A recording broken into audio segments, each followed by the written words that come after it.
आज केंद्रीय कॅबिनेटची दिवसभर बैठक। आचारसंहिता घोषित होण्याआधी मोठ्या निर्णयांची शक्यता। गेल्या 10 वर्षात मोदी सरकारने केलेल्या कामांची मतदारांपुढे कशी मांडणी करायची यावर मार्गदर्शनाची शक्यता। पहिल्या यादीत भाजपने दिग्गजांचे पंख छाटल्याची चर्चा। प्रज्ञा ठाकूर, हर्षवर्धन, रमेश विधुरी यांचं तिकीट कट। महाविकास आघाडीच्या 42 उमेदवारांची यादी जवळपास निश्चित। सूत्रांची माहिती, 6 जागांवर तिढा कायम।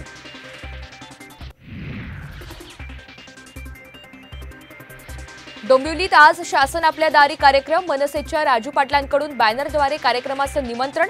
महायुतीत सहभागी होण्याच्या चर्चांना उधाण। मनसे अध्यक्ष राज ठाकरे आज पुण्याच्या दौऱ्यावर। सकाळी 11 वाजता शहराध्यक्ष आणि पदाधिकाऱ्यांची भेट घेण्याची शक्यता।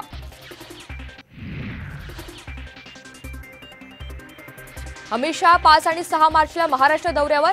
5 मार्चला रात्री घेणार महायुतीच्या नेत्यांची बैठक। जागा वाटपाचा तिढा सुटण्याची शक्यता। ठाकरे गटाच्या अनिल देसाई यांना आर्थिक गुन्हे शाखेकडून समन्स। 5 मार्चला चौकशीसाठी हजर राहण्याचे आदेश। पक्षनिधीतून पैसे काढल्याचा शिंदे गटाचा आरोप।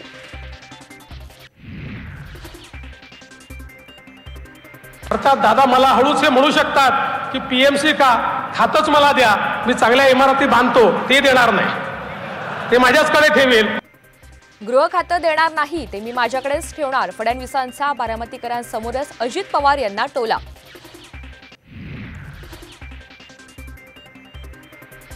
अडसूळ नवनीत राणा यांचा प्रचार करतील। रवी राणा यांचा दावा, तर राजकारण सोडेन, मात्र राणांच्या प्रचाराला जाणार नाही। आनंदराव अडसूळ यांचं प्रत्युत्तर।